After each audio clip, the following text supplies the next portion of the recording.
Bonjour les amis, dans cette vidéo, je vais commencer une nouvelle série de TD d'analyse 1. Commençons par le premier TD numéro 1, exercice 1, qui traite la relation entre la base 10 et la base 2. Première question, donc on donne A est égal à 148 et B est égal à 51 en base 10.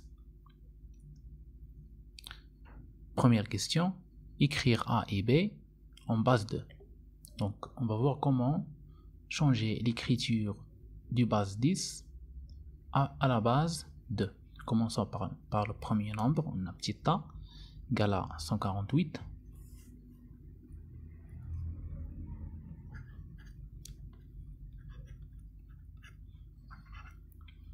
Donc pour changer la base, en base 2, on va diviser par le nombre 2.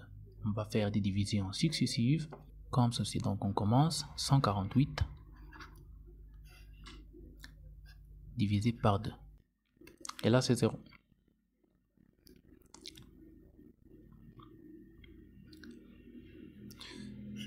Je fais encore division sur 2. 74 sur 2, c'est 37.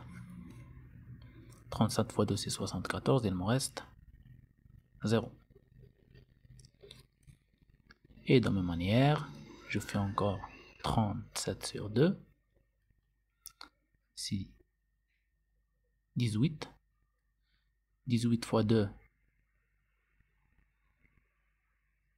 c'est 36. Il me reste 1. Après, 18 sur 2, c'est 9. Il me reste 0. Et après, 9 sur 2, c'est 4. Il me reste 1. Et après, 4 sur 2, c'est 2. Il me reste 0. Et après, 2 sur 2, c'est 1. Il me reste 0. Et 1 sur 2, c'est 0. Et il me reste 1. Donc, je vais aller comme ça. Donc, à ce sens-là.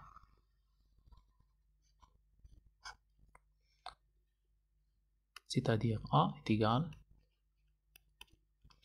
à 1. Donc, j'écris les restes. 1, 0, 0, 1, 0, 0, 1. Après, on a 0, 1, 0, 1, double 0. Et c'est ça, A écrit en base 2.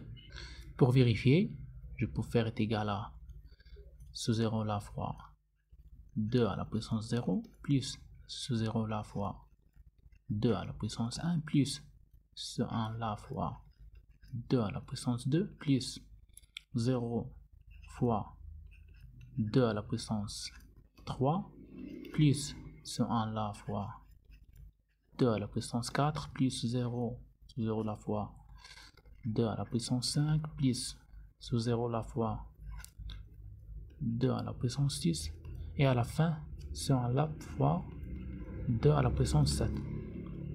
Donc j'aurai ceci est 0, ceci est 0, ceci égale à 4 plus ceci est nul, ceci plus 2 puissance 4, ceci est nul et ça aussi est nul.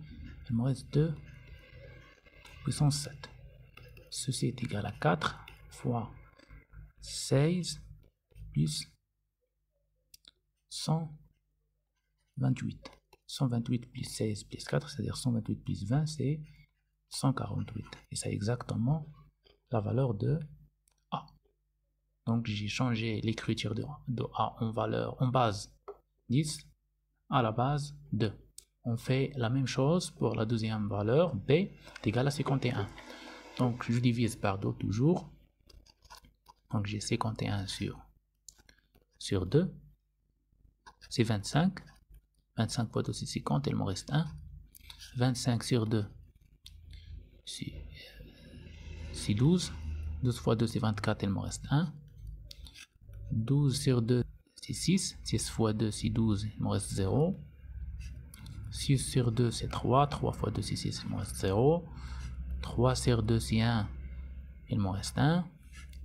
1 sur 2 c'est 0, il me reste 1. Donc de la même manière, et j'aurai que B égale 1, 1, 0, 0, 1, 1.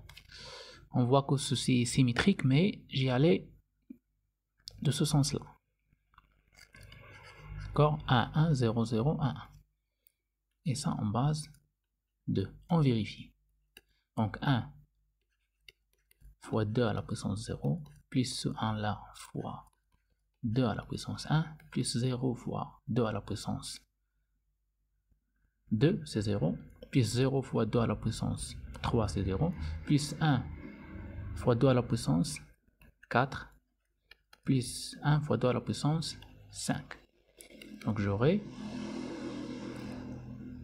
1 plus 2 plus 2 à la puissance 4, c'est 16, plus 2 à la puissance 5, c'est 32. Donc j'aurai 1 plus 2, c'est 3, plus 16, c'est 19, plus 32. Et ça, c'est bien 51. Bien sûr, B est égal à 51. Et comme ça, on a écrit A et B en base 2.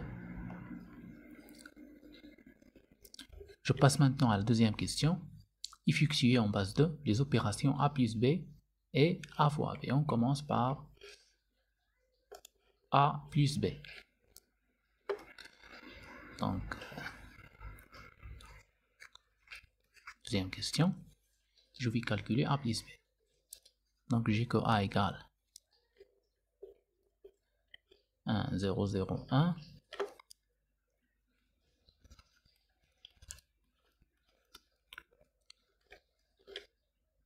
0, 1, 0, 0.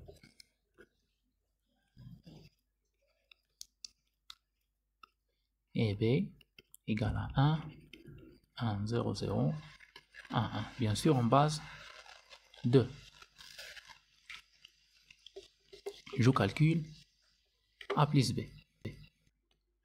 A plus B, donc comme ça, 0, 1, 0, 0, plus B. B c'est 1, 1, 0, 0, 1, 1. Le calcul, ça sera comme le calcul en base 10. La même logique. Donc 0 plus 1, c'est 1. 0 plus 1, c'est 1. 1 plus 0, c'est 1. 0 plus 0, c'est 0. 1 plus 1, c'est 2. Donc c'est 0. Si 2 là, c'est comme 10 parce qu'on est en base 2. Donc j'aurai 0 et il me reste 1. 1 plus 0, c'est 1. Plus 1, c'est 2. Donc c'est 0 et il me reste 1. Plus 0, c'est 1.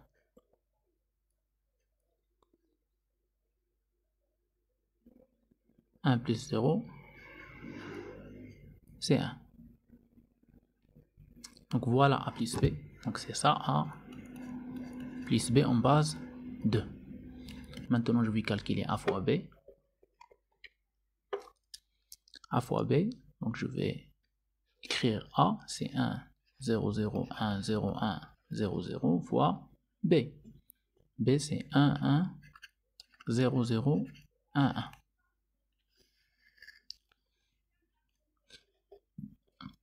Je commence le calcul, donc 1 fois 0 c'est 0, 1 fois 0 c'est 0, 1 fois 0 c'est 0, 1 fois 0 c'est 0, 1 fois 1 c'est 1, 1 fois 0 c'est 0, 1 fois 1 c'est 1, 1 fois 0 c'est 0, fois 0 c'est 0, et 1 fois 1 c'est 1. Et c'est la même que le calcul en base 10. Là j'ai le même résultat, donc je vais 0, 0, 1, 0, 1, 0, 0, 1. Là, j'aurai tous nuls. 0, 0, 0, 0, 0, 0, 0 et 0. Là aussi, j'ai la même chose.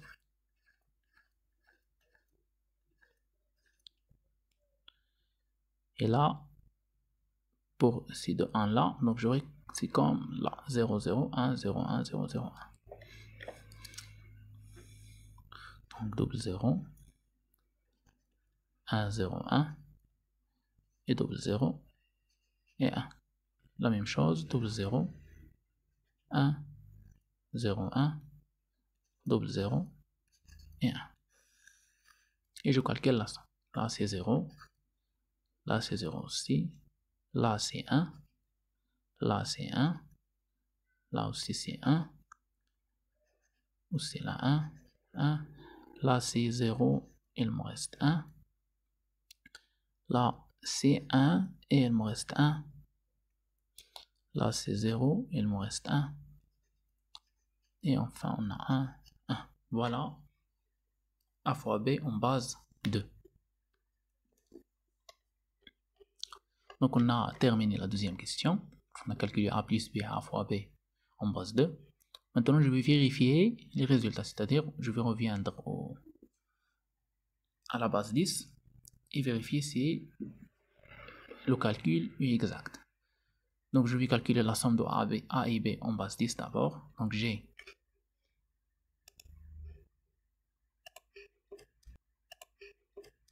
A plus B, C. A plus B en base 10, c'est 148 plus 51. C'est 191. 199, pardon.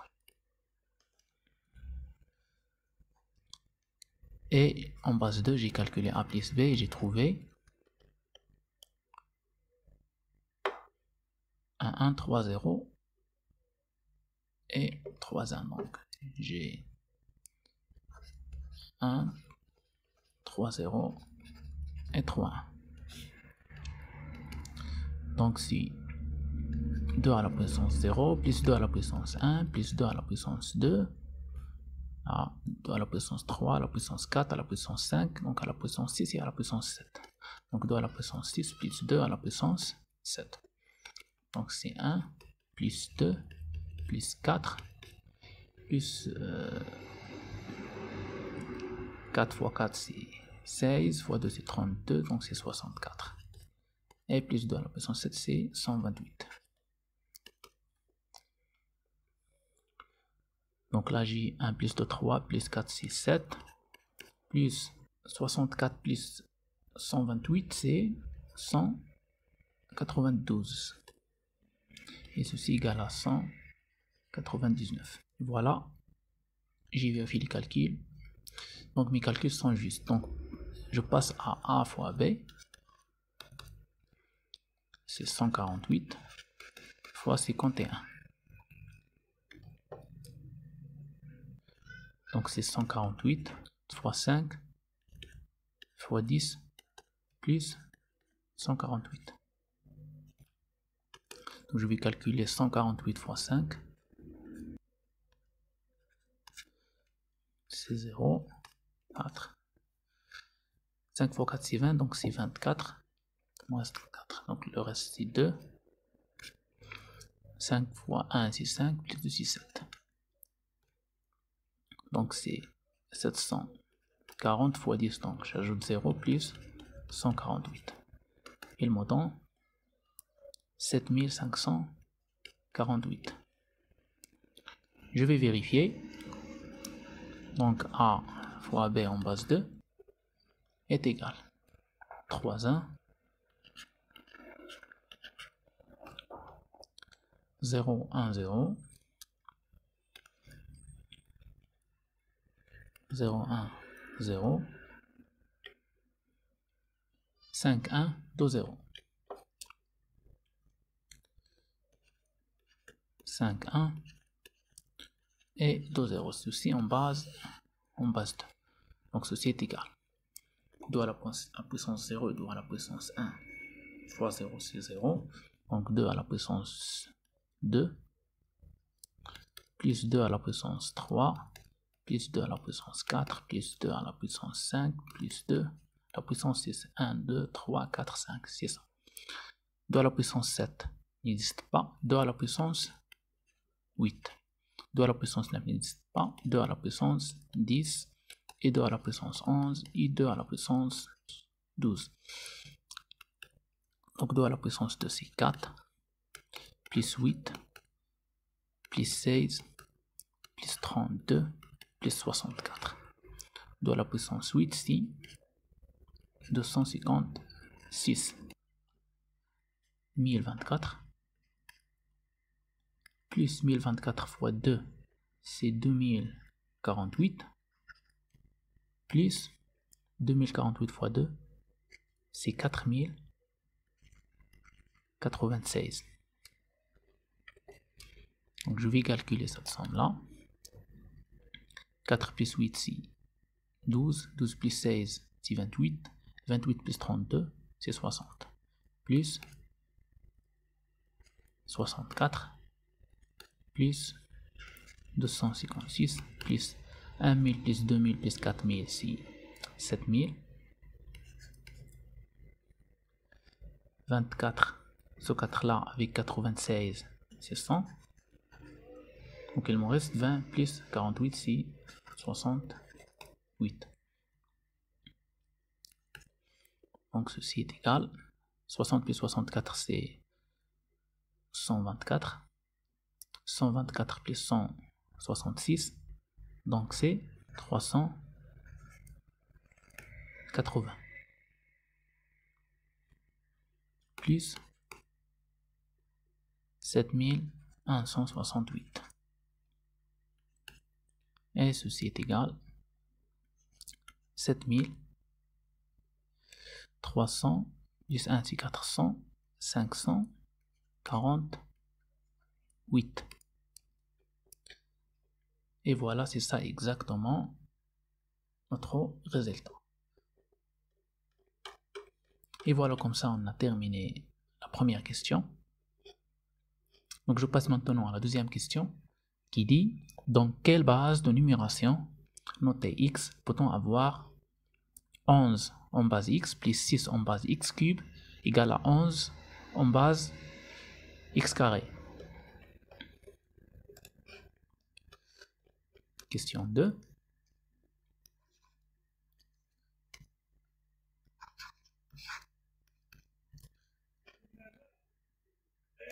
Alors, 11 en base x plus 6 en base x cube égale à combien? Égale à 11 aussi en base x carré.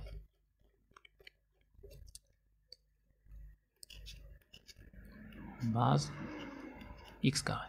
Donc 11 en base x est égal à quoi? 11 en base x est égal à quoi? Est égal à ce 1 là fois la base x à la puissance 0 plus ce 1 là, ce deuxième 1 fois x toujours à la puissance 1. On ajoute 1, 0, 1. Et ceci est égal à 1 plus x. Très bien. Et 6 en base x cube est égal à quoi? Est égal à 6 fois la base x cube à la puissance 0. Et ceci est égal à 6. Et la dernière, 11 à la puissance x. Ou bien 11 dans la base x cube est égal à premier 1 fois x carré, pardon, c'est pas x cube, c'est x carré fois x carré à la puissance 0, plus le deuxième 1 fois x carré à la puissance 1. Et c'est 1 plus x carré. Donc l'équation E, ça sera équivalente à 1 plus x qu'on a trouvé là,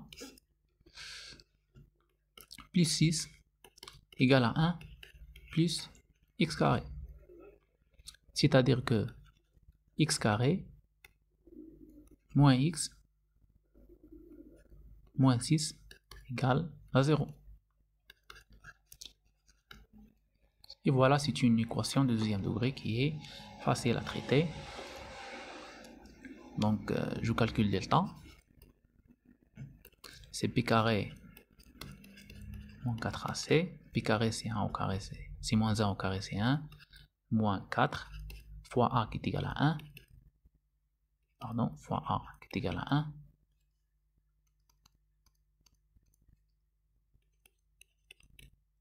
Fois c qui est égal à moins 6. Fois moins 6. Donc, c'est 1 plus 24. Donc, c'est 25. Donc, mes solutions seront x1 et x2. Donc, c'est moins b plus racine delta sur 12a. Et moins b moins racine delta sur 12a. Ce qui implique que x1, b est égal à moins 1, donc moins b est égal à 1. Plus la racine de delta, c'est 5, racine de 25. Sur 2a, a est égal à 1, donc 2a, c'est 2. Donc 6 sur 2, c'est 3.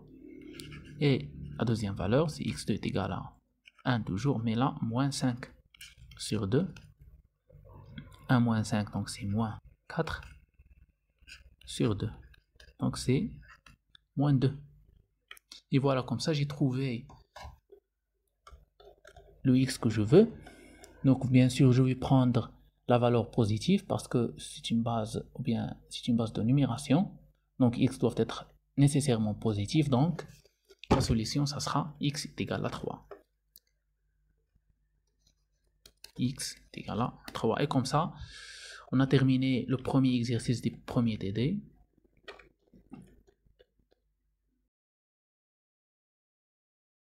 Je vais faire l'exercice 2 du TD numéro 1 d'analyse 1. Voilà l'énoncé de l'exercice. En utilisant la notion de divisibilité, trouver s'il existe les solutions dans Z de l'équation polynomiale suivante. 5x³ moins 3x moins 34 est égal à 0. Donc je vais utiliser la divisibilité pour résoudre cette équation. Donc on commence. On a 5x³ moins 3x moins 34 égale à 0. Ce qui implique que 5x³ moins 3x égale à 34. Ce qui implique que x facteur de 5x carré moins 3 égale à 34. Or, on sait que les diviseurs de 34 sont TA égale. Les diviseurs de 34 sont plus ou moins 1, plus ou moins 2, bien sûr, plus ou moins 17 et plus ou moins 34. Ce sont tous les diviseurs de 34. Et voilà, maintenant je vais traiter les cas. Si par exemple x est égal à 1, donc 5x³ moins 3 est égal à 34. Si x est égal à moins 1, donc 5x³ moins 3 est égal à moins 34. Si x égale à 2, 5x carré moins 3 égale à 17, car 17 fois 2 c'est 34. Si x égale à moins 2, donc 5x³ moins 3 est égal à moins 17. Et ainsi de suite. Donc, je vais citer tous les cas que j'ai. Donc, j'aurai premier cas, x égale à 1, 5x carré moins 3 égale à 34. Parce que 34 fois 1, on donne 34. Deuxième cas, x égale à moins 1, 5x³ moins 3 égale à moins 34. Troisième cas, x égale à 34 et 5x carré moins 3 égale à 1. Quatrième cas, x égale moins 34 et 5x carré moins 3 égale à moins 1. Parce que moins 1 fois moins 34 est égal à 34. Et on a pour x égale à 2, 5 x carré moins 3 égale à 17. Donc j'ai traité les cas pour 1 et moins 1 et 34. Maintenant je vais aller au cas 2 et 17. Donc x égale moins 2, 5x carré moins 3 égale à moins 17. Parce que moins 17 fois moins 2, c'est 34. C'est ça ce que j'ai besoin de garantir. C'est que le produit, toujours c'est 34. 1 fois 34 c'est 34, moins 1 fois moins 34 c'est 34, etc. Donc maintenant, il me reste deux cas. X égale à 17 et 5x carré moins 3 égale à 2. Et pour x égale à moins 17 et 5 x carré moins 3 égale à moins 2. Donc pour le premier cas, si x égale à 1, je remplace là, donc 5 fois 1 au carré c'est 5, moins 3 c'est 2, 2 c'est égal à 34, c'est faux. Donc ce cas-là ne peut pas être existé. Pour x égale à moins 1, la même chose, 5 fois moins 1 au carré c'est 5, moins 3 c'est 2, l'égalité n'est pas vraie, donc ce cas-là aussi n'existe pas. Pour x égale à 34, 5 fois 34 au carré, moins 3, c'est plus grand que 1. Donc aussi, non. Le quatrième cas, pour x égale à moins 34, je remplace 5 fois moins 34 au carré, moins 3, bien sûr, c'est pas moins 1. Aussi, non. Donc pour x égale à 2, j'ai 5 fois 2 au carré, et 5 fois 4 c'est 20, 20 moins 3 c'est 17. Donc ce cas-là existe. Je passe, x égale à moins 2, donc 5 fois moins 2 au carré c'est 5 fois 4 c'est 20, 20 moins 3 c'est 17, 17 est égal à moins 17, c'est non. X égale à 17, 5x cube, 5x carré moins 3, donc 5 fois 17 au carré, moins 3, bien sûr il est supérieur strictement à 2, donc non. X égale à moins 17, 5 fois moins 17 au carré, moins 3, bien sûr il est plus supérieur que moins 2, donc non. Donc il me reste un seul cas qui est vrai, c'est pour x égale à 2. Donc la solution, ça sera x égale à 2. Je vérifie, donc 5, je vérifie, 5x cube, donc 5 fois x cube, moins 3x, moins 34, égale à 0. Donc pour x égale à 2, j'aurai 5 fois 2 à la puissance 3, moins 3 fois 2, moins 34. 5 fois 2 à la puissance 3, c'est 5 fois 8, moins 3 fois 2, moins 6, moins 34, égale à 5 fois 8, c'est 40, moins 6, moins 34, c'est moins 40. Et c'est bien 0, donc j'ai réussi à trouver une solution dans Z, à savoir 2, pour l'équation polynomiale 5x cube moins 3x moins 3, 4 en utilisant la notion de divisibilité. Je vais faire l'exercice 3 du TD numéro 1, toujours l'analyse 1. Première question. Montrer par un raisonnement par l'absurde que la racine de 21 est irrationnelle, c'est-à-dire n'appartient pas à Q. Donc je vais aller par l'absurde. Donc c'est-à-dire je vais supposer que, supposons que racine 21 appartient à Q, c'est-à-dire est un nombre rationnel. Qu'est-ce que ça veut dire que la racine de 21 appartient à Q? C'est-à-dire il existe A, appartient à N, il existe B, appartient à N étoile, c'est par définition, tel que la racine de 21 égale à A sur B. Donc, B fois la racine de 21 égale à A.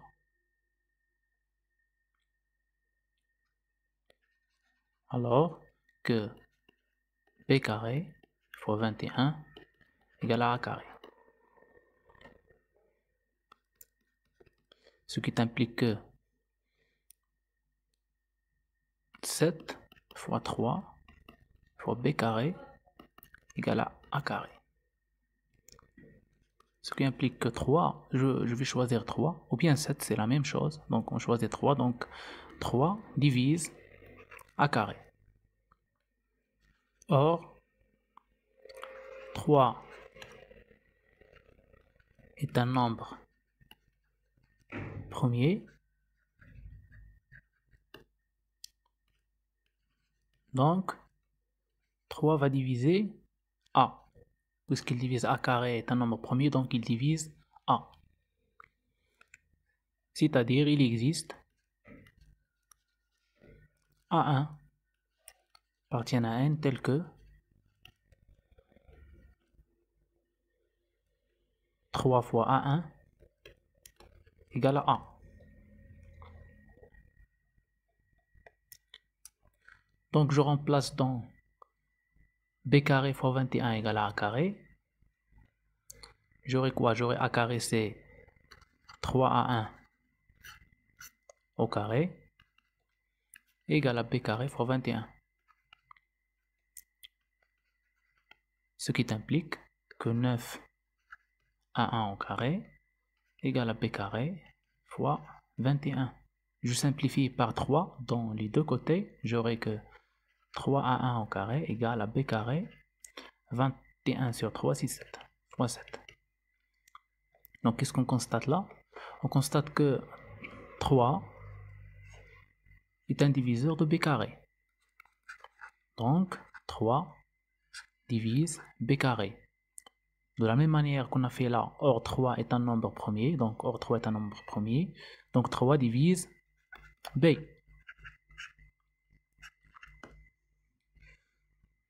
Donc on a là 3 divise a, et là aussi 3 divise b, donc 3 divise a et b.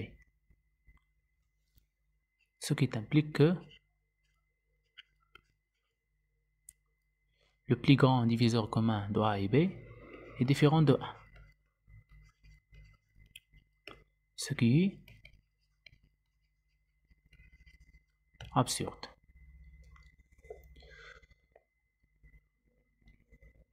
J'ai oublié de dire là que si deux nombres là a et b doivent être premiers entre eux, c'est-à-dire le plus grand diviseur commun entre eux c'est 1. D'accord? C'est une condition très importante pour que la racine de 21 être dans Q. C'est-à-dire on a supposé que la racine de 21 donc c'est-à-dire il existe deux entiers naturels a et b, l'un dans n et l'autre dans n étoile, tels que ces deux nombres sont premiers entre eux. Et donc là on a trouvé que ces deux nombres là ne peuvent pas être premiers entre eux, donc absurde.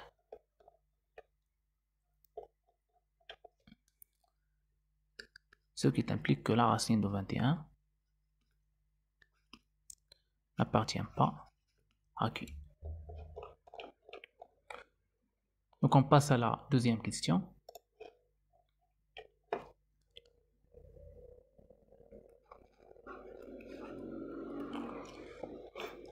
Qu'est-ce qu'il dit? La deuxième question. Généraliser ensuite l'énoncé et la démonstration à racine PQ. Donc on va essayer de trouver une généralisation de cet exemple-là. D'abord, on constate que la racine de 21 est égale à la racine de 7 fois 3. Et 7, 3 sont premiers. Donc la généralisation, ça sera pour les nombres premiers. Donc la racine de PQ telle que P et Q premiers. Donc je vais généraliser.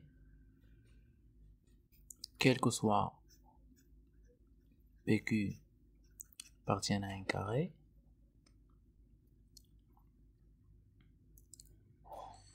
tel que PQ sont premiers, alors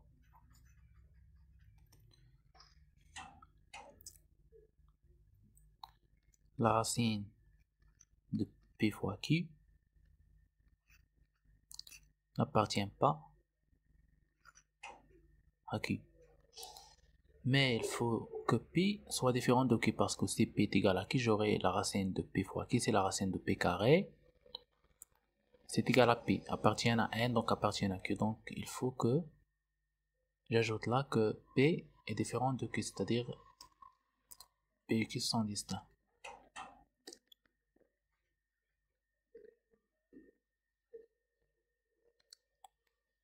Premier et distinct. Alors, la racine de P qui n'appartient pas à Q, c'est-à-dire d'un nombre irrationnel. Donc je vais démontrer cette généralisation. Ça sera de la même manière qu'on a fait pour la première question, pour montrer que la racine de 21 est irrationnelle. Donc, par l'absurde, je suppose que la racine de PQ appartient à Q. C'est-à-dire que il existe A appartient à N, il existe B appartient à N étoile, tel que la racine de PQ égale A sur B. Et A et B sont premiers entre eux, c'est-à-dire le plus grand diviseur commun, c'est 1. Donc j'aurai que A égale à B fois la racine de PQ.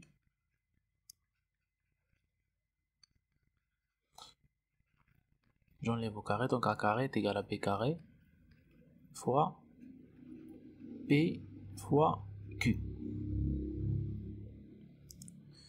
Donc là, je constate quoi? Je constate que P et Q divisent A carré.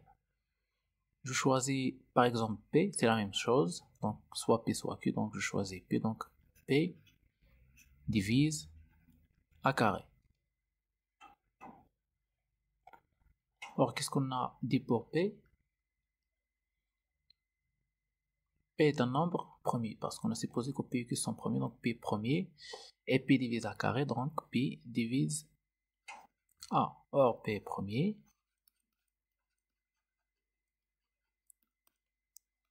donc P divise A.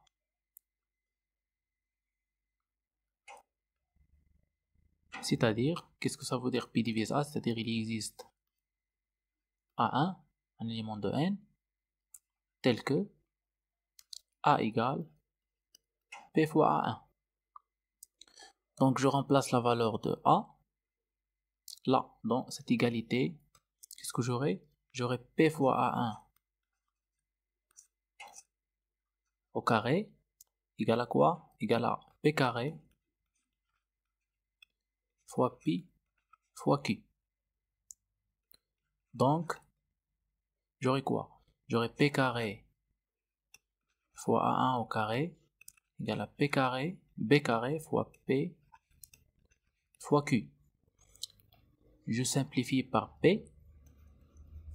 P carré, il me reste P fois A1 au carré égale à B carré. J'enlève le P, il me reste Q. Qu'est-ce que je constate là? Je constate que P divise B carré fois Q. Donc P divise B carré fois Q. Or, P et Q, ce sont des nombres premiers, donc ils sont premiers entre eux.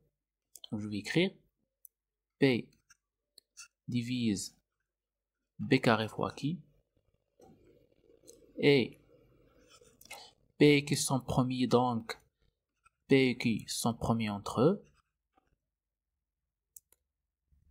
Alors,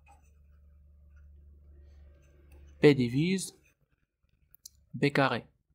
Or, P est premier. Or, P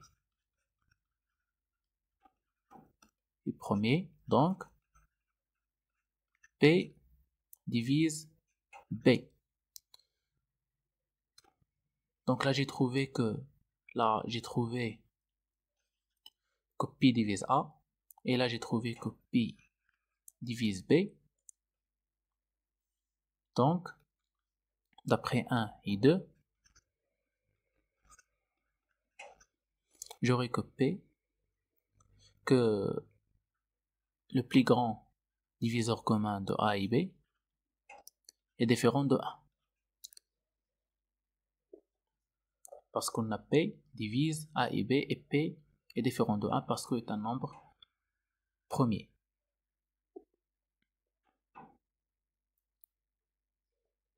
Ce qui est absurde,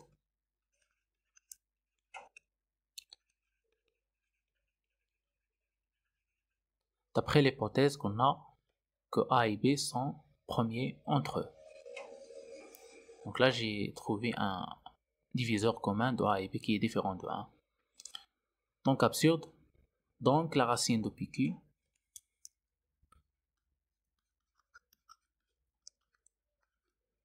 n'appartient pas à Q. Et c'est ça la généralisation de la question 1. Je passe maintenant à la troisième question qui dit: est-il vrai que pour tout entier naturel n, la racine n n'appartient pas à qui sauf si n est un carré parfait?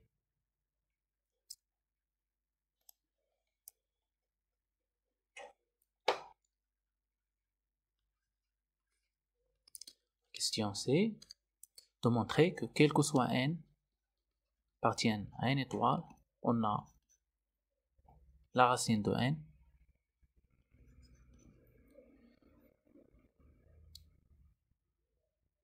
est irrationnelle sauf si n est un carré parfait.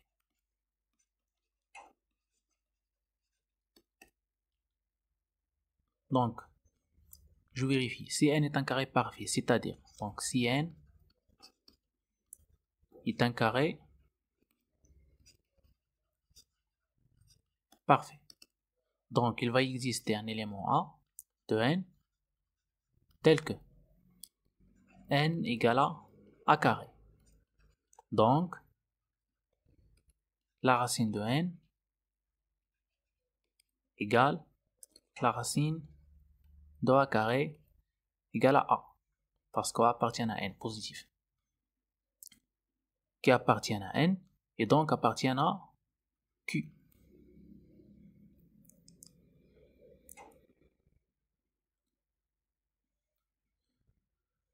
Donc est un nombre rationnel. Donc pour n un carré parfait, la racine de n, ça sera rationnel. Mais maintenant, si n n'est pas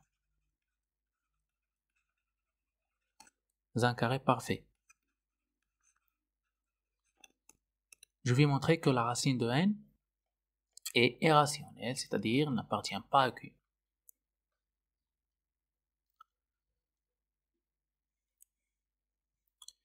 Je vais écrire d'abord n sous la forme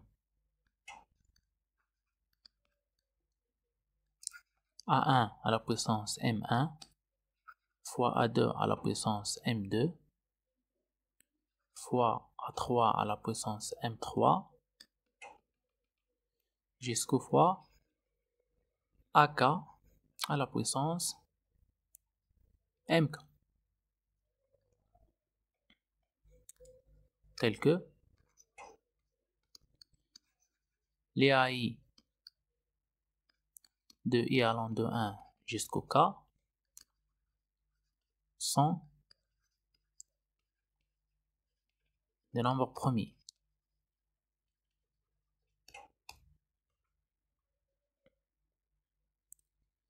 Et les MI de i allant de 1 jusqu'à K sont supérieurs ou égaux à 1.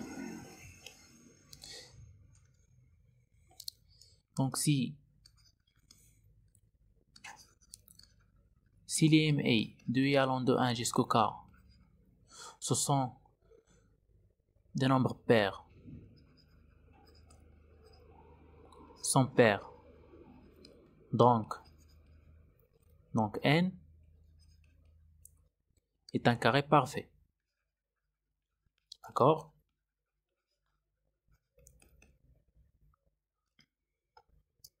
Parce que j'aurai n égale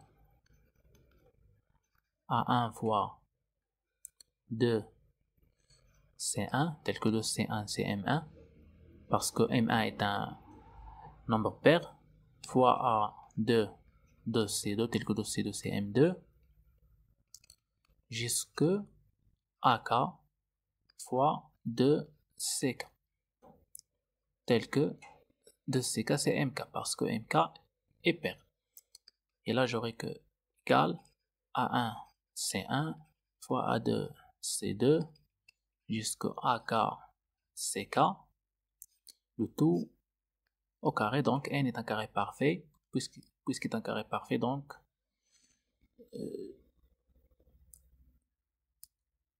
est un nombre rationnel. La racine de n est un nombre rationnel. Mais ce n'est pas le cas parce que maintenant je suis dans le cas de n n'est pas un carré parfait, donc je ne peux pas avoir ce cas-là. Tous les m sont pairs, parce que je suis dans le cas de n n'est pas un carré parfait, et si j'ai pris tous les m sont pairs, j'aurai que n est un carré parfait, donc je ne peux pas avoir ce cas-là. Donc je suis nécessairement dans le cas où il existe un i tel que mi est impair. Donc il existe, forcément il existe i appartient à 1 jusqu'au k tel que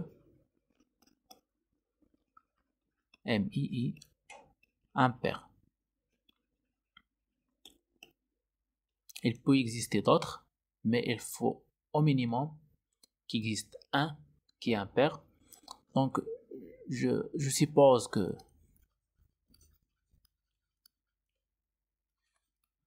il existe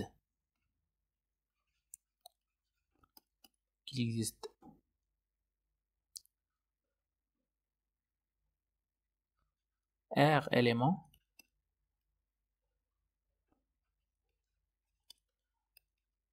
impairs, tel que R est supérieur ou égal à 1, parce qu'il faut exister au minimum 1, et inférieur ou égal à K, le nombre des MI. Donc il existe R éléments impairs. Donc j'aurai que n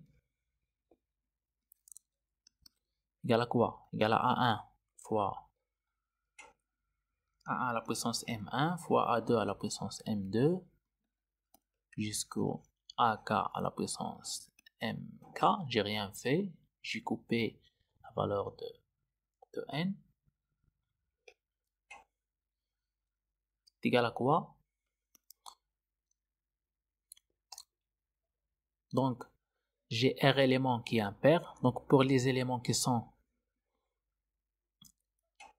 pairs, ils me donnent un carré parfait. Donc j'aurai L au carré tel que L égale le produit de I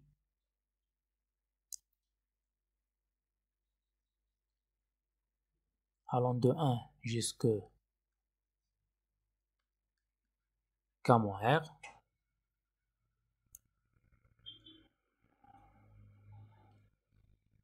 parce que j'ai R élément qui est impair, et là les éléments qui sont pairs, ça sera K moins R éléments fois les A, je vais changer l'indice, ARI par exemple, à la puissance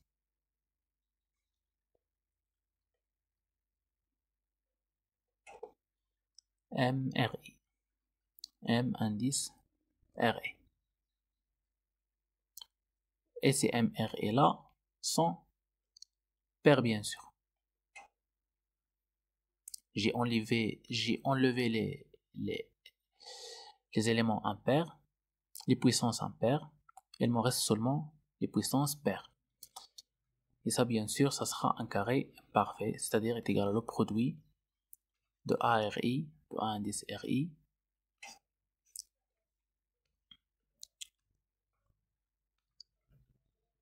à la puissance de CRI. Donc est égal à le produit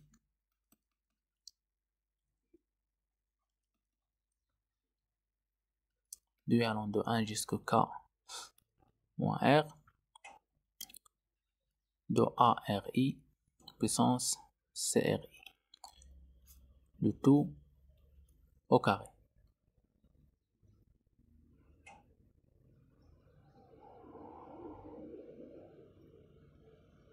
Donc L, ça sera un carré parfait. Donc je lève ce carré là.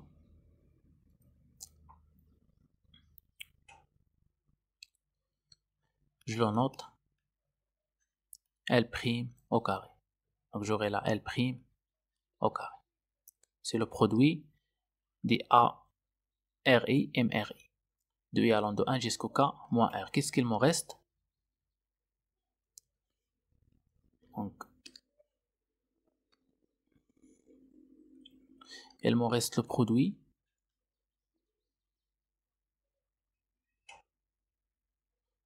de I allant de K moins R plus 1 fois jusque K.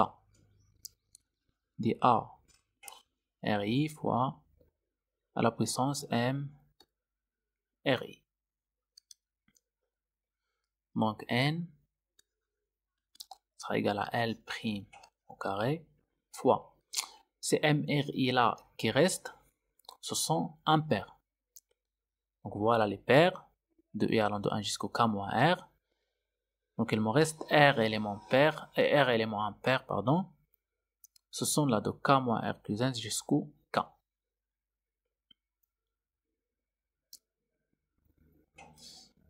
Elles sont impaires, donc les MRI seront écrits sous la forme suivante. Donc produit de I allant de K moins R plus 1 jusqu'au K fois les ARI puissance MRI, ça sera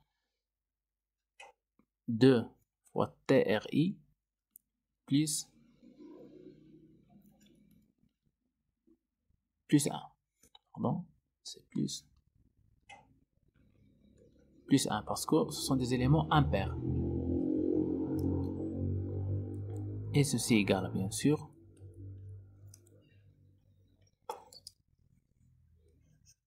L' au carré fois le produit de I allant de K moins R plus 1 jusqu'au K fois les ARI puissance de TRI fois ARI. Ce que nous donne L' au carré.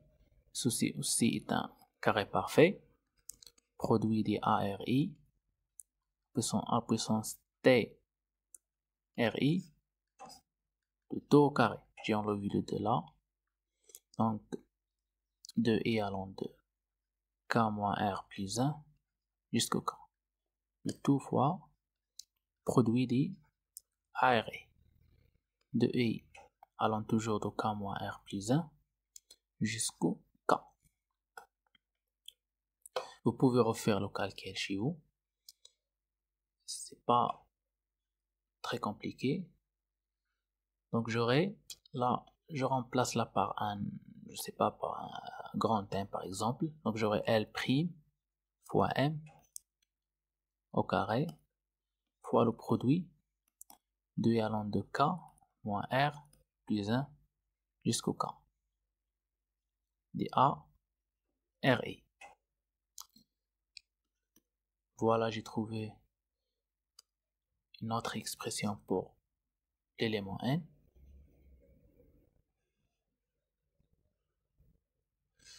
Pardon.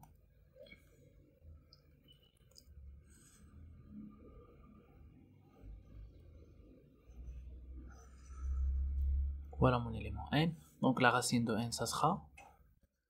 Donc la racine de n, ça sera L'M, parce que ce sont des entiers naturels positifs, fois la racine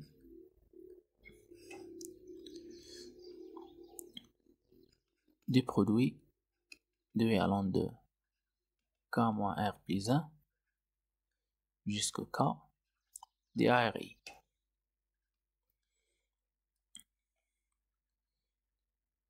Donc maintenant, on a besoin d'une généralisation de la question 2.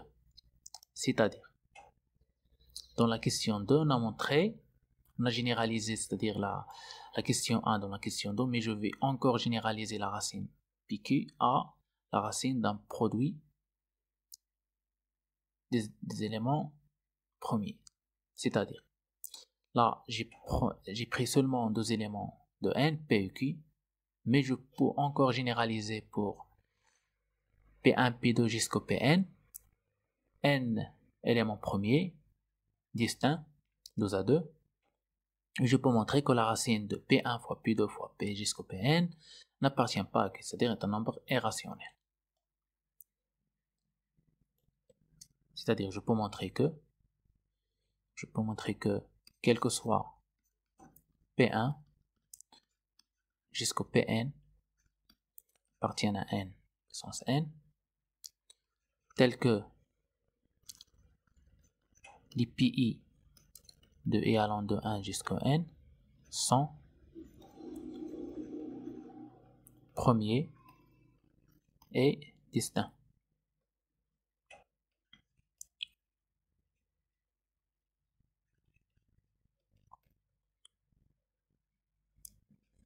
Alors, la racine carrée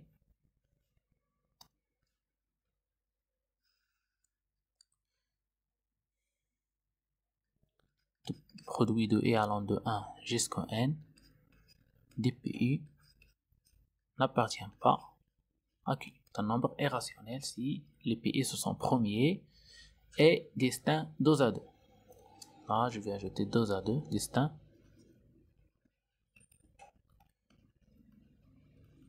Deux à 2.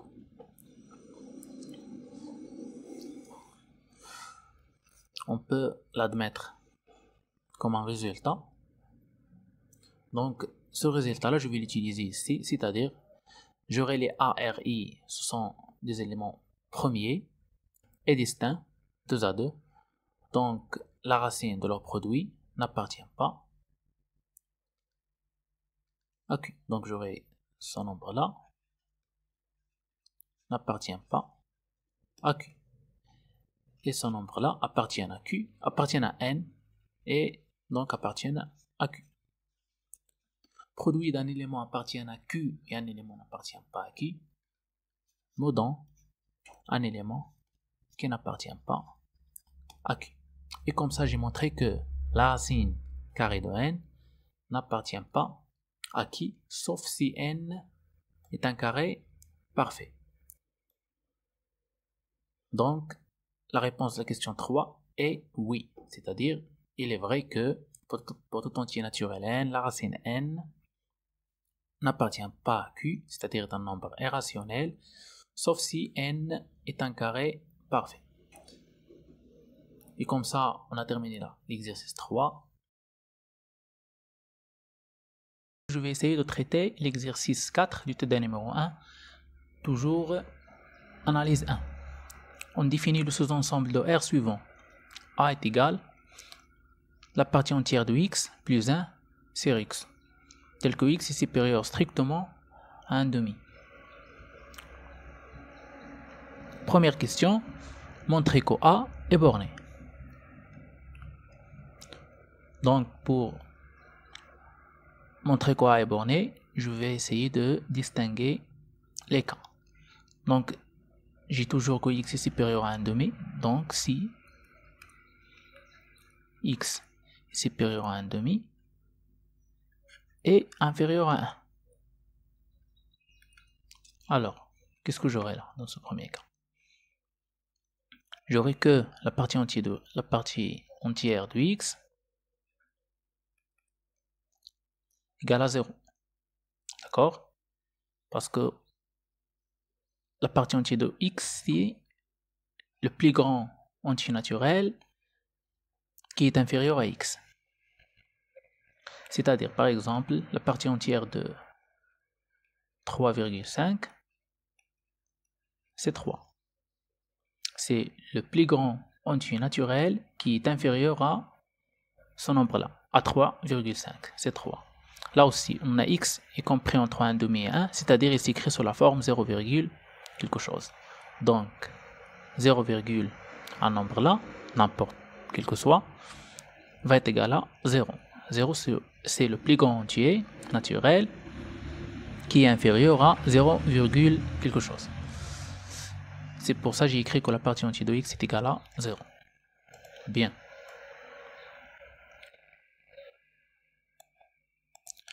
Donc, ça sera quoi la valeur de la partie entière de x plus 1 sur x? Donc, la partie entière de x plus 1 sur x égale la partie entière de x c'est 0, donc c'est 1 sur x. On a déjà que x est compris entre 1/2 et 1, c'est-à-dire 1 sur x. Ça sera compris entre quoi et quoi? C'est-à-dire 1 sur x ou bien la partie entière de x plus 1 sur x. C'est la même chose parce qu'il est égal à 1 sur x, donc il est compris entre quoi et quoi? Entre 1 et 2. Donc on a montré que A est borné si x est compris entre 1/2 et 1. Passons au deuxième cas. Si x est supérieur ou est égal à 1. On note k indice x, c'est la partie entière de x. Qu'est-ce qu'on a dit sur la partie entière de x? C'est le plus grand entier naturel qui est inférieur à x, c'est-à-dire que kx, ça sera inférieur à x. Et kx plus 1, c'est aussi un entier naturel. Donc ça sera nécessairement supérieur à x parce que le plus grand entier naturel qui est inférieur à x, c'est kx. Donc on ne peut pas avoir un autre entier naturel qui est inférieur à x et supérieur à kx. Donc on peut faire là une implication. Si kx égale à la partie entière de x, donc x ça sera compris entre kx et kx plus 1. Donc 1 sur x, ça sera compris entre 1 sur kx plus 1 et 1 sur kx. Donc, je multiplie les deux côtés par la partie entière de x plus 1, c'est-à-dire kx plus 1. J'aurai que kx plus 1 sur kx plus 1, c'est 1. Et là, j'aurai c'est kx plus 1 sur x, et qui est inférieur, bien sûr, à kx plus 1 sur kx. Donc,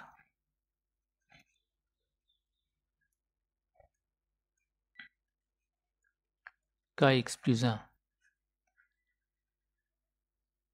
sur x, pardon, est compris entre 1 et kx plus 1 sur kx, c'est kx sur kx, c'est 1, plus 1 sur kx. Or, on a x est supérieur ou égal à 1, donc sa partie entière, ça sera aussi supérieur ou égal à 1. Donc 1 sur kx, ça sera inférieur ou égal à 1. Parce que kx est supérieur à 1, donc 1 sur kx est inférieur à 1, donc 1 plus 1 sur kx, ça sera inférieur à 2. Alors, qu'est-ce qu'on peut dire en général? On a si x est compris entre 1 demi et 1, donc la partie entière de x plus 1 sur x est compris entre 1 et 2. Ici, x est supérieur ou égal à 1, donc la partie entière de x plus 1 sur x est compris entre 1 et 2. Donc on a toujours l'ensemble A est inclus dans 1, 2. Très bien. Et je passe à la deuxième question, c'est de déterminer la borne inférieure et supérieure de A. La troisième, c'est de préciser si ces bornes sont dans A. Donc je vais essayer de déterminer la borne inférieure de A, ici elle appartient, et la borne supérieure de A, ici elle appartient. Donc je vais faire la deuxième et la troisième question en même temps. Je commence d'abord par la borne supérieure, et je vais vérifier si elle appartient ou non. Et après, je détermine la partie inférieure, la borne inférieure, pardon, et je détermine si elle appartient ou non. Je commence par la borne supérieure. Donc je constate que 2 est un majorant de A. D'accord? Après, j'ai que pour x égale à 1, qui est supérieur bien sûr à 1 demi, parce que il faut que le x être supérieur à 1 demi.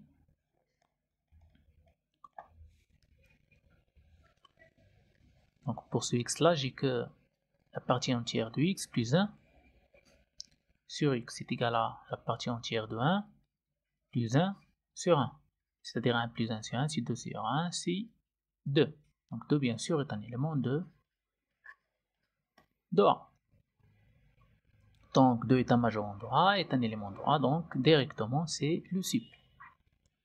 Après, définition donc, sup de A égale à 2. Et bien sûr, il appartient, donc j'ai vérifié que 2 appartient à A, c'est la troisième question. D'accord?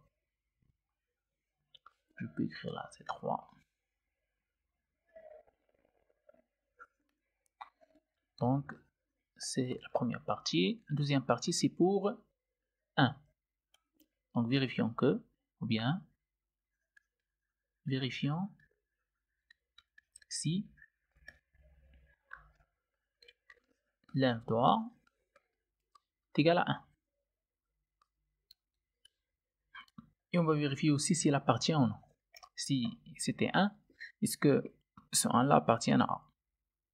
Il n'appartient pas bien sûr parce que A est inclus dans l'intervalle 1,5 et qui est ouvert à gauche.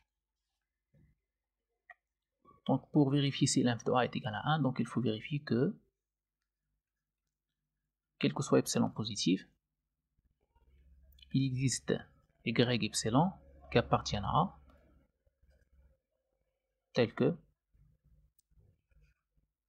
ce y epsilon est compris entre 1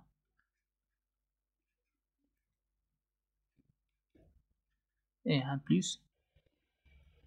Donc pour vérifier que pour n'importe quel epsilon positif, il existe y epsilon dans A tel que y epsilon est compris entre 1 et 1 plus epsilon.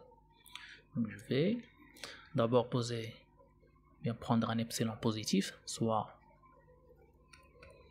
epsilon positif. Donc il faut chercher un y epsilon qui appartient à A et vérifier ceci.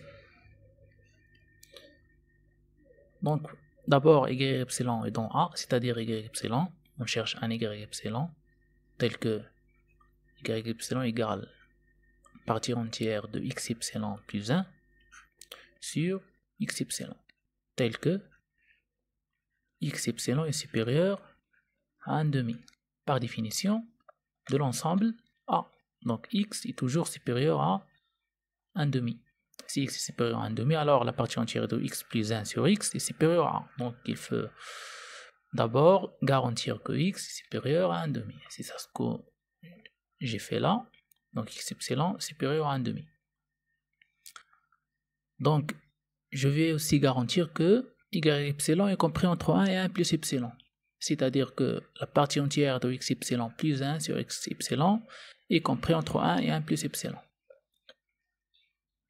Donc, il faut que la partie entière de x epsilon plus 1 sur x epsilon est compris entre 1 plus epsilon et 1. Bien sûr que la partie entière de x epsilon plus 1 est supérieure à x plus epsilon, supérieur ou égal. C'est trivial, mais il me reste que de vérifier que la partie entière de x epsilon plus 1 sur x epsilon est inférieure à 1 plus epsilon.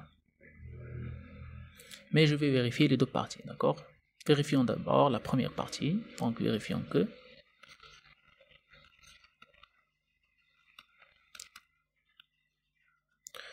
la partie entière de x epsilon plus 1 sur x epsilon est supérieur ou égal à 1. C'est-à-dire, je multiplie les deux côtés par x epsilon, j'aurai que la partie entière de x epsilon plus 1 est supérieur ou égal à x epsilon. Et j'ai par définition que x epsilon est supérieur à la partie entière de x epsilon et inférieur à la partie entière de x epsilon plus 1. C'est par définition. Toujours. Donc x epsilon est toujours inférieur à la partie entière de x epsilon plus 1. Et c'est ça ce que j'ai là. C'est-à-dire, j'ai x epsilon inférieur strictement à la partie entière de x epsilon plus 1 implique que x epsilon est inférieur à la partie entière de x epsilon plus 1. C'est-à-dire, je peux aller d'une égalité stricte à une égalité n'est pas stricte. Et comme ça, j'ai que la partie entière de x epsilon plus 1 sur x epsilon est supérieure ou égal à 1 toujours. Donc, il me reste de vérifier que cette quantité-là est inférieure à 1 plus epsilon. Donc, vérifions que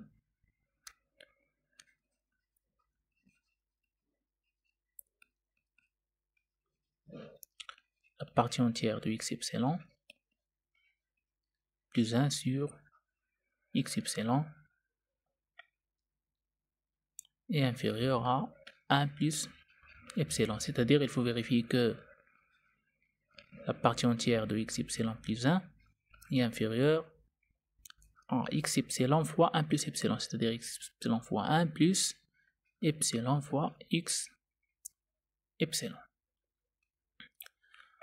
Ainsi que, comme on a écrit là, x epsilon est supérieur strictement à x à la partie entière de x epsilon. C'est-à-dire ceci est supérieur strictement à ceci. Donc il me reste seulement de vérifier que, ou bien de garantir que epsilon fois x epsilon est supérieur à 1.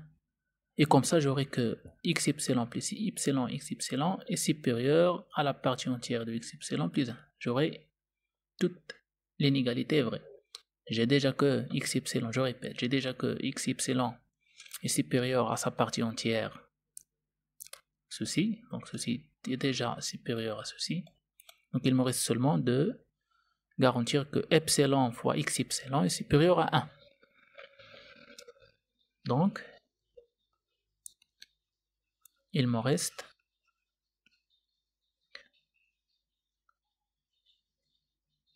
que garantir 1 est inférieur à epsilon x epsilon. C'est-à-dire toujours, c'est-à-dire x epsilon est supérieur à 1 sur epsilon.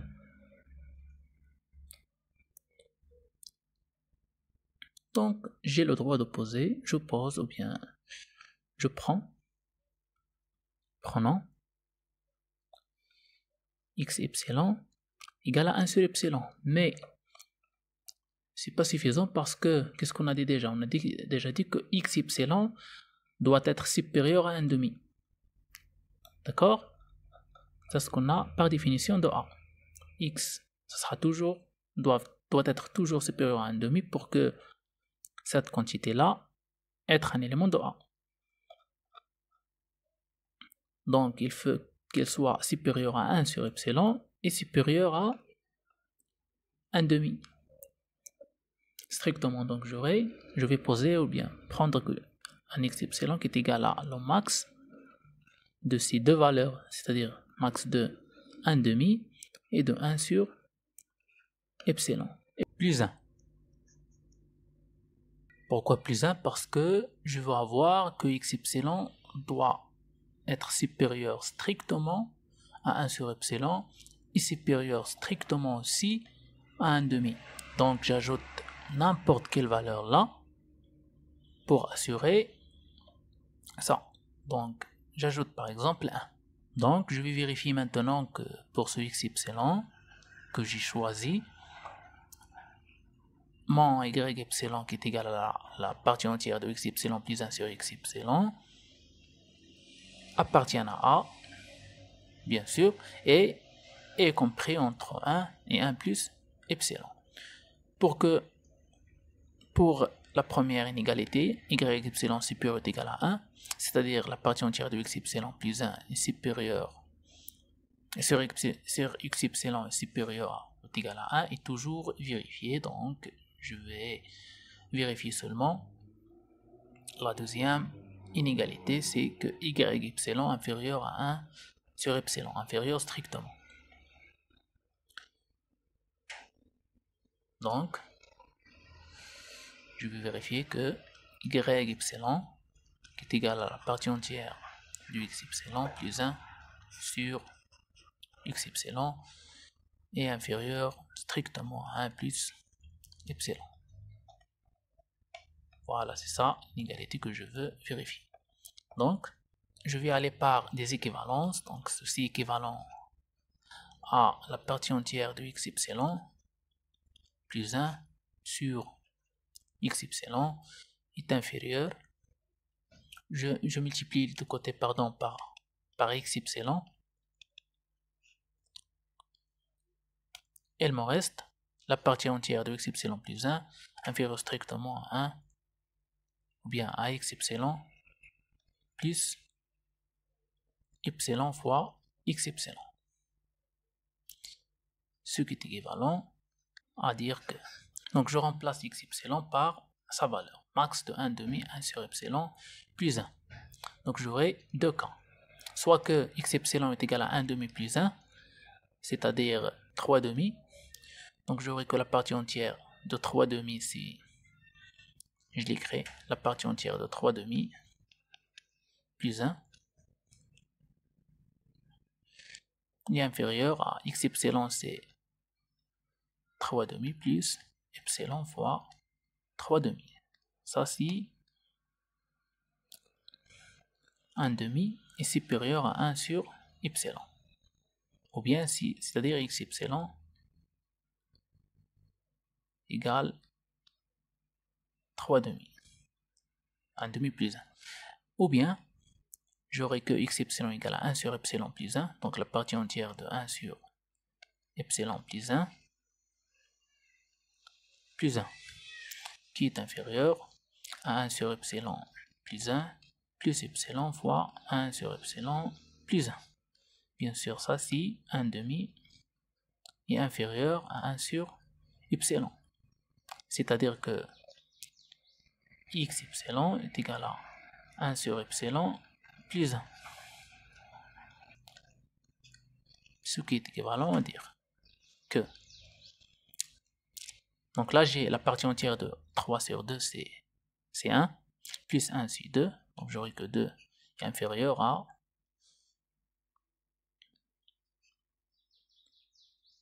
3,5 plus epsilon fois 3,5. Bien sûr, si x epsilon égale à 3,5. Le deuxième cas, c'est la partie entière de 1 sur epsilon plus 1 est inférieur strictement à 1 sur epsilon plus 1 plus epsilon fois 1 sur epsilon plus 1.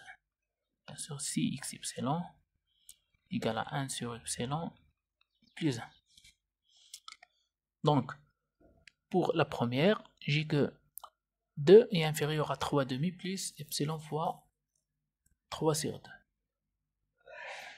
Donc, 2 moins 3 sur 2 est inférieur à epsilon fois 3 demi, c'est-à-dire 1 demi est inférieur à epsilon fois 3 demi, équivalent que 1 demi, 2 moins 3 demi c'est 1 demi, est inférieur à epsilon fois 3 demi.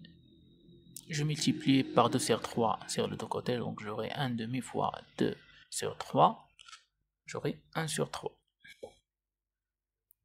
inférieur à epsilon. D'accord? C'est 2 moins 3 demi fois 2 sur 3. 2 moins 3 demi c'est 1 demi, fois 2 c'est 1 sur 3, c'est 1 sur 3, est inférieur à epsilon. Si x epsilon égale à 3 demi, c'est-à-dire que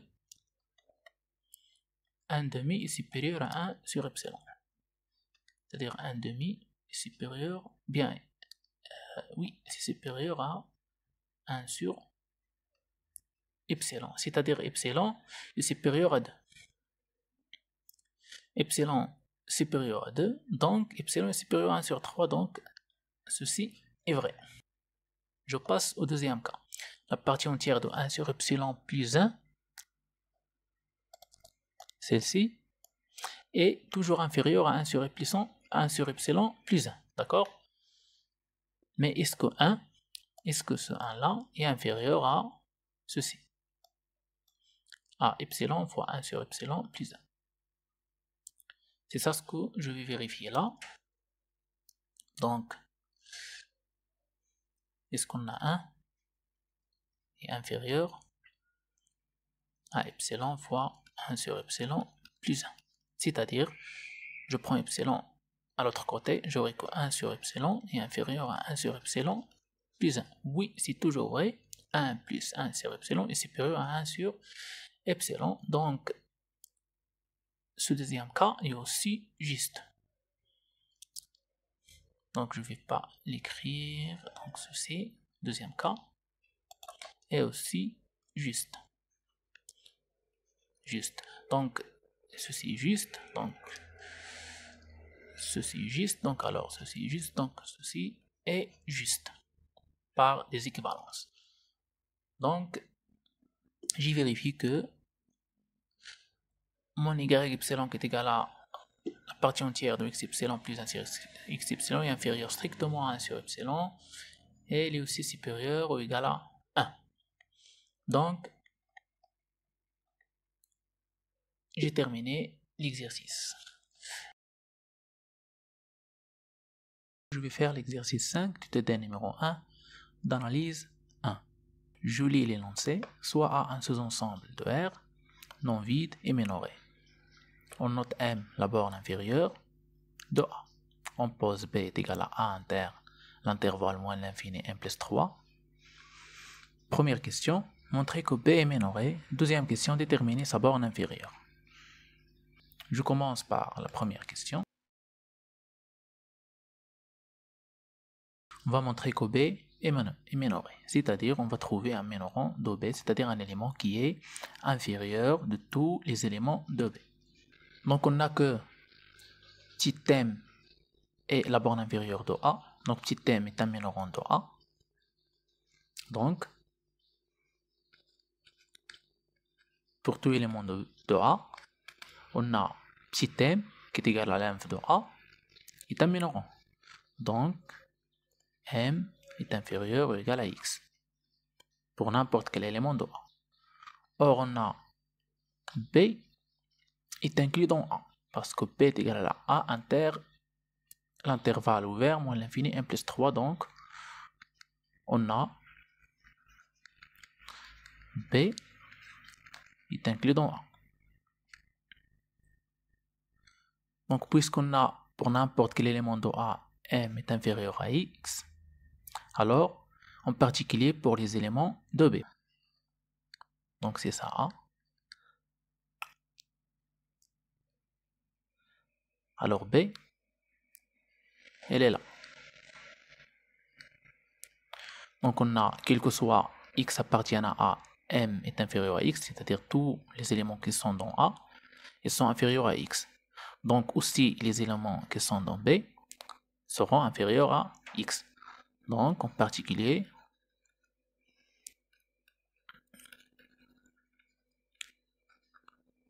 pour x appartient à B. C'est-à-dire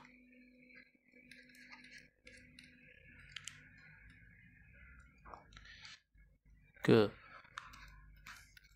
quel que soit x dans B, m ça sera inférieur ou égal à x. Ce qui implique que m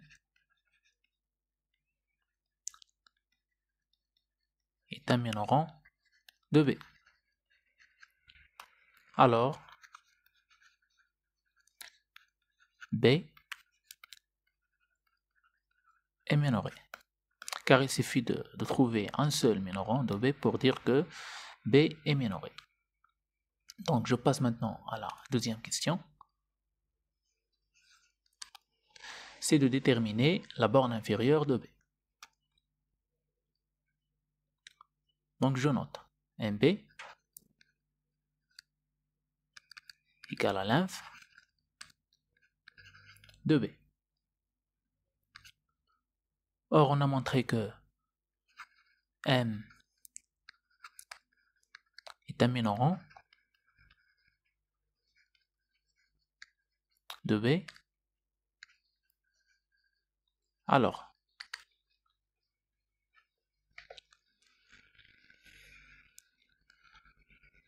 M est inférieur à MB. Pourquoi? Parce que la borne inférieure est le plus grand minorant de B. Car MB, la borne inférieure de B, est le plus grand minorant de B, bien sûr. Et M est aussi un minorant. MB est un minorant. Et MB, c'est le plus grand minorant.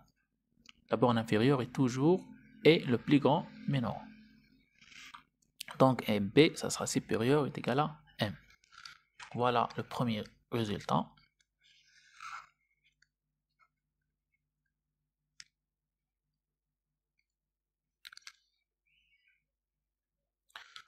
D'après la définition de la borne inférieure de A, parce qu'on a M égale à l'inf de A, par hypothèse, donc ceci est équivalent à dire que quel que soit epsilon positif, il existe x epsilon dans A, tel que x epsilon est compris entre M et M plus epsilon. C'est la définition de la borne inférieure. Donc je prends epsilon assez petit. Donc pour epsilon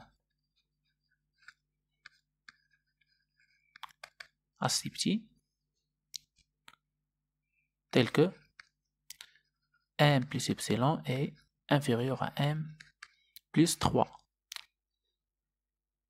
C'est-à-dire j'ai pris les epsilons qui sont inférieurs strictement à 3. M plus epsilon inférieur strictement à M plus 3, c'est-à-dire epsilon inférieur strictement à 3. Donc j'aurai, pour ce epsilon là qui est assez petit, j'aurai qu'il existe epsilon, il existe x epsilon appartient à A, tel que x epsilon supérieur à M est inférieur à M plus epsilon. Et M plus epsilon, on a dit qu'il est inférieur à M plus 3, donc inférieur à M plus 3.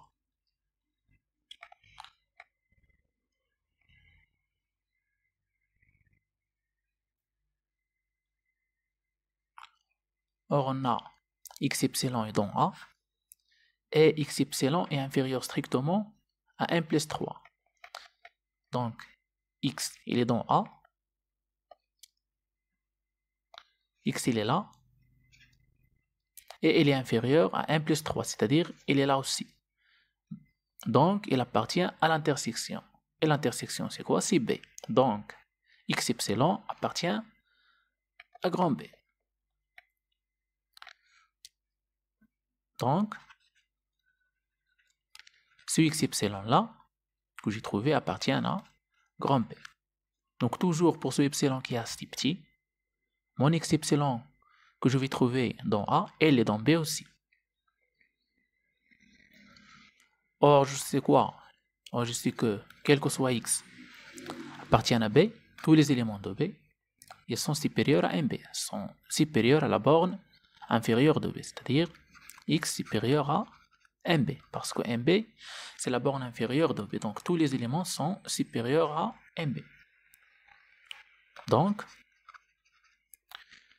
x epsilon est compris entre quoi et quoi? Là, x epsilon supérieur à M, ou bien je vais écrire supérieur à MB. M indice la borne inférieure de B. Et elle est inférieure à M plus epsilon. Donc, j'ai pris epsilon assez petit, pourquoi? Assez petit pour avoir M plus epsilon inférieur à M plus 3. Et pourquoi ça? Pour assurer que x epsilon, elle est là. Donc, j'ai assuré que x epsilon inférieur à M plus 3. Or, elle est dans A, donc ça sera dans B. C'est pour ça que j'ai pris epsilon assez petit. Donc maintenant, j'ai que x epsilon est compris entre MB et M plus epsilon pour epsilon assez petit. Je peux faire tendre l'epsilon vers 0 parce que pour n'importe quel epsilon assez petit, j'ai cette inégalité. Donc, pour epsilon tend vers 0, plus bien sûr, j'aurai quoi? J'aurai quoi? MB est inférieur ou égal à M. MB inférieur strictement à M plus epsilon. Donc, pour epsilon tend vers 0 plus, j'aurai que MB est inférieur ou égal à M. Parce que l'epsilon prend la valeur 0. Donc, j'aurai que MB est égal à M, d'après 1 et 2. Dans 1, j'ai montré que le résultat 1, c'est que M est inférieur ou égal à MB. Et le deuxième résultat, c'est que MB qui est inférieur à M. Donc, je peux conclure directement que M égale à MB. Comme ça, on a terminé la deuxième question. Donc, on a terminé l'exercice 5. Je vais faire l'exercice 6 de TD numéro 1 d'analyse 1. Voilà l'énoncé d'exercice. Résoudre dans R l'équation x carré fois la valeur absolue de x carré moins 1 est égal à 1. Et l'inéquation x carré, la valeur absolue de x carré moins 1 est supérieure strictement à 1 sur x carré. On commence par la première. Donc on a x carré fois la valeur absolue de x carré moins 1 égale à 1. Donc je vais calculer d'abord la valeur absolue de x carré moins 1. Donc x carré moins 1 est égal. Soit est égal à x carré moins 1, soit est égal à 1 moins x carré selon le signe de x carré moins 1. Donc la valeur absolue de x carré moins 1 est égale à x carré moins 1 si x carré moins 1 est positive.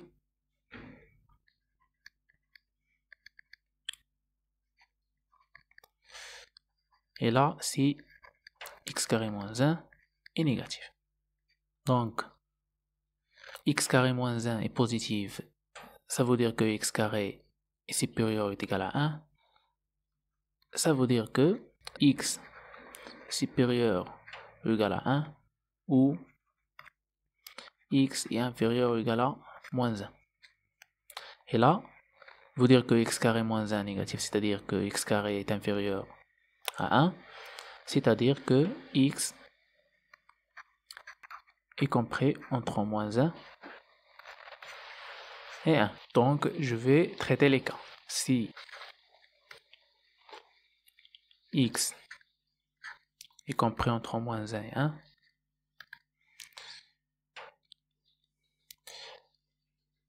l'équation sera x carré fois. Si x est dans moins 1, 1, dans l'intervalle moins 1, 1, j'ai que la valeur absolue de x carré moins 1 est égale à 1 moins x carré. Donc je remplace la valeur absolue par 1 moins x carré. Ceci est égal à 1. Ce qui implique que x carré moins x à la puissance 4 égale à 1. On pose grand X égale la x carré. Ce qui implique que grand X, je remplace x carré par grand X moins x à la puissance 4, c'est grand X à la puissance 2 égale à 1. Ce qui implique que x carré, je multiplie par moins 1 dans les deux côtés, et je retranche 1. Donc j'aurai x carré moins x plus 1 égale à 0. Maintenant, je vais calculer le discriminant de cette équation, donc delta égale, comme vous savez, c'est b carré moins 4ac. Ceci est égal moins 1 au carré moins 4 fois 1 fois 1, c'est moins 3, c'est négatif.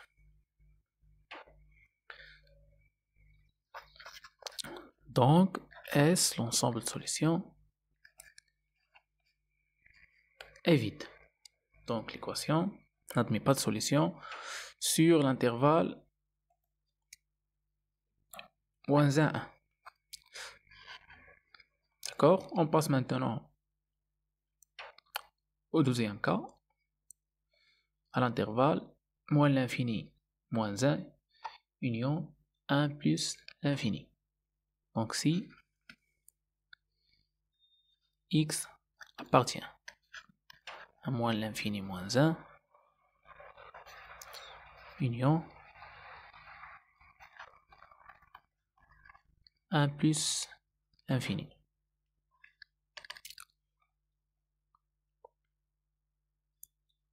Donc c'est des intervalles sommet fermé. Donc je vais changer là.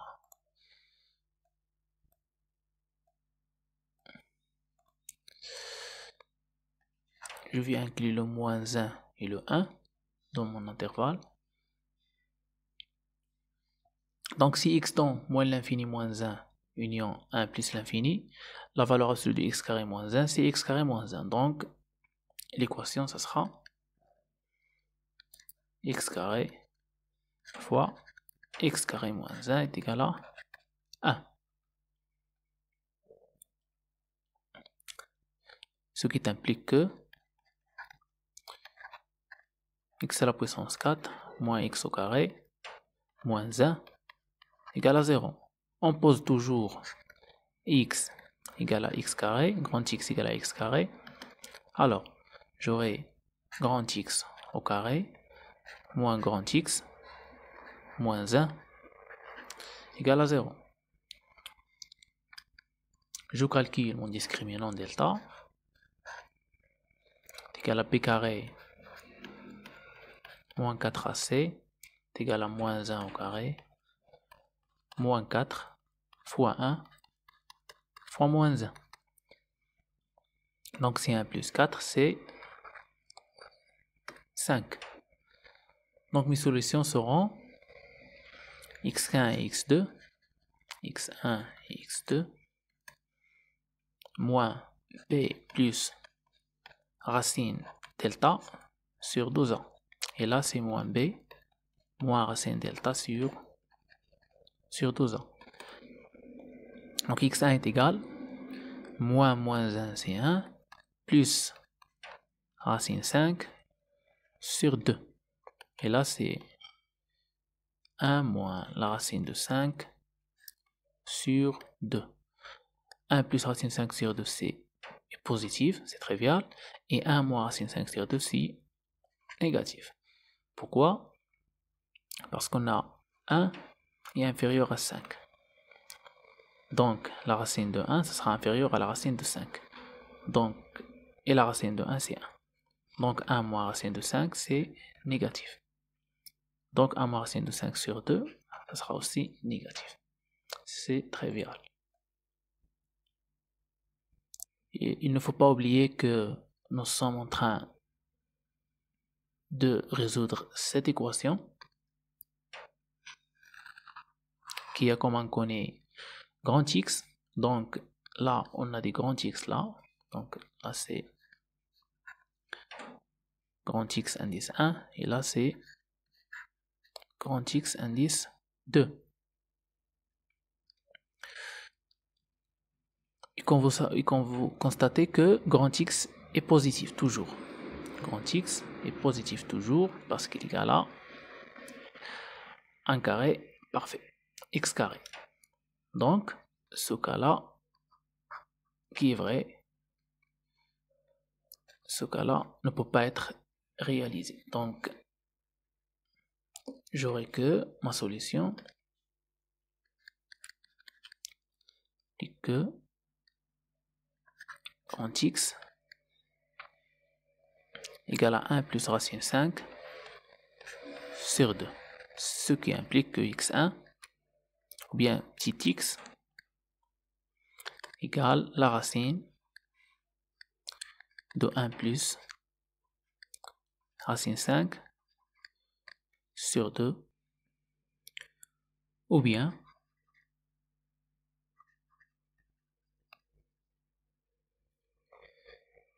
x égale moins la racine de 1 plus racine 5 sur 2. Donc, l'ensemble de solutions, ça sera ces deux éléments. Mais d'abord, il faut assurer que ces solutions-là sont dans mon intervalle que j'ai pris, c'est moins l'infini moins 1, 1 plus l'infini. Parce que sur moins 1, 1, je ne peux pas avoir une solution parce que mon discriminant était négatif. Donc, j'ai que la racine de 1 plus racine 5 sur 2 est supérieure à 1, bien sûr. Donc, elle appartient à l'intervalle 1 plus l'infini. Donc, elle appartient à l'ensemble de solutions. Et pour moins la racine de 1 plus racine 5 sur 2, et aussi dans moins 1 moins l'infini parce qu'il est inférieur à moins 1. Donc, mon ensemble de solutions, ça sera ces deux valeurs, donc plus ou moins la racine de 1 plus racine 5 sur 2.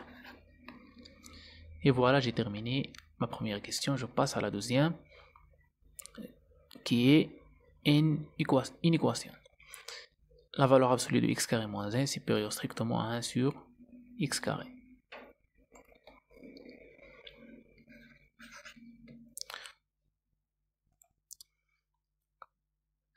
La valeur absolue de x carré moins 1 est supérieure strictement à 1 sur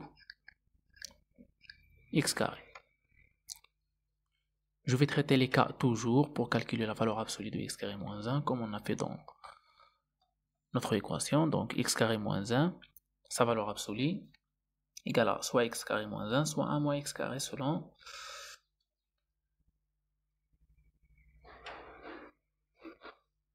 l'intervalle lequel x appartient. Donc,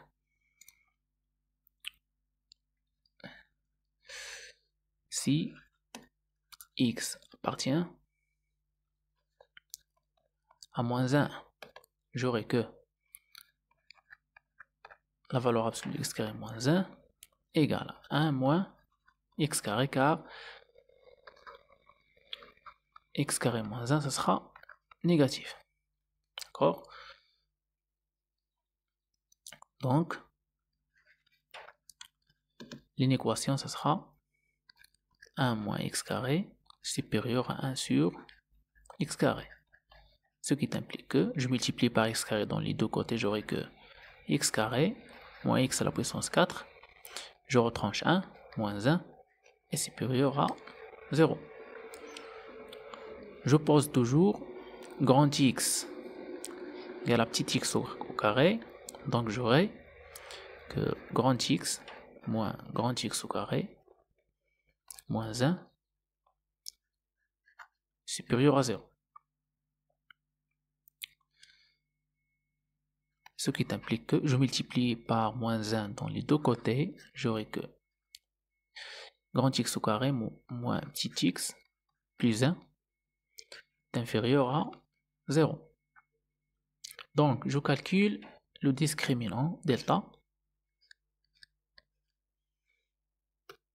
est égal b carré, toujours moins 4 AC, b carré c'est moins 1 carré moins 4 fois 1 fois 1 c'est moins 3 qui est négatif.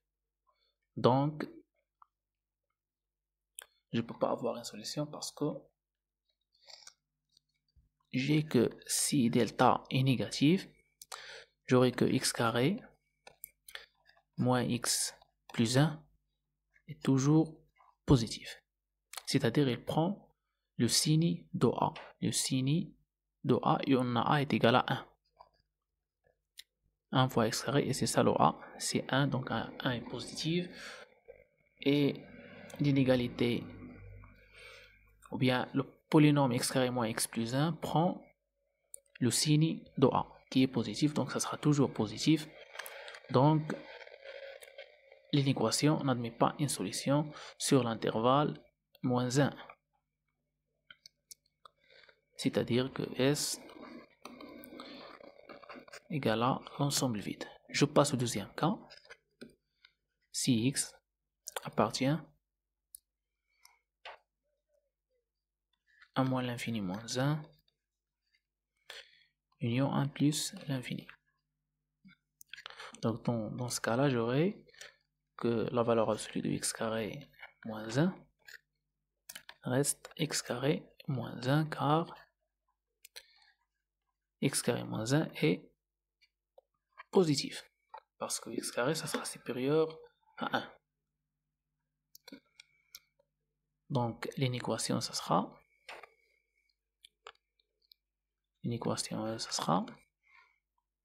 x carré moins 1 supérieur à 1 sur x carré. Ce qui implique que x à la puissance 4 moins x carré moins 1 est positif.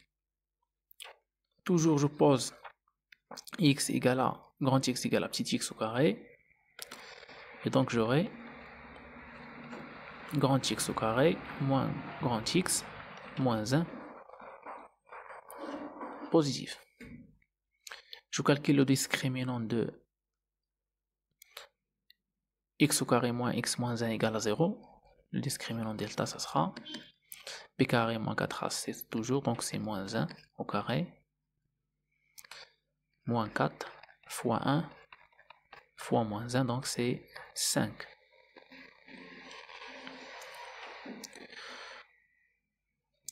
Donc j'aurai deux solutions, x1 et x2. C'est les mêmes solutions que j'ai trouvées dans la première question, parce que j'ai la même équation. Donc c'est 1 plus racine 5 sur 2, donc c'est la racine, donc donc là on a grand X. Donc pour grand X, il y a une seule solution, c'est 1 plus racine 5 sur 2. Pour les petits x, ce seront la racine de 1 plus racine 5 sur 2 et moins la racine de 1 plus racine 5 sur 2. Donc j'aurai la racine de 1 plus racine 5 sur 2 et moins la racine de 1 plus racine 5 sur 2. Donc entre ces deux racines-là, il n'y a pas de solution. C'est-à-dire, si x appartient à l'intervalle x2, x1, parce que x2 qui est négatif, c'est-à-dire c'est le plus petit, donc mon intervalle, ça sera x2, x1. Si x il est là, donc j'aurai que x cube, x à la puissance 4 moins x carré, moins 1, est strictement négatif. C'est-à-dire, mon polynôme x à la puissance 4 moins x carré moins 1 prend le signe opposé de a. On a a est égal à 1. Le a, c'est le 1 fois a, donc c'est là. Donc, il est positif, donc le signe, ça sera négatif, ça sera l'opposé. Et si x n'appartient pas à x2, x1, donc j'aurai que x à la puissance 4 moins x carré moins 1 est positif. Bien sûr, j'ajoute là ou égal parce que l'égalité s'assure sur les x2 sur x2, x1. Si x égale à x1 ou bien égal à x2, j'aurai que x à la puissance 4 moins x à la puissance 2 moins 1 est nul. Donc, l'ensemble de solutions, ça sera l'intervalle, la réunion d'intervalle moins l'infini x2 union x1 plus l'infini. C'est-à-dire, je cherche l'intervalle dans lequel x à la puissance 4 moins x carré moins 1 est positif. Donc, S, ça sera moins l'infini x1. Je vais seulement assurer si l'inégalité est stricte ou non. Donc, l'inégalité est stricte, donc il ne faut pas entrer le x1 et le x2 dans l'intervalle. Donc, je cherche que x à la puissance 4 moins x carré moins 1, ça sera strictement positif à 0. Donc, et mon polynôme s'annule en x1 et en x2, donc je ne vais pas entrer x1 et je ne vais pas entrer x2 aussi. Là, c'est x2, pardon, union intervalle x1 plus l'infini. Et voilà, comme ça, j'ai terminé la deuxième question. Donc, on a terminé notre exercice. C'est le dernier exercice dans le TD numéro 1. Dans les prochaines vidéos, je vais commencer le TD numéro 2.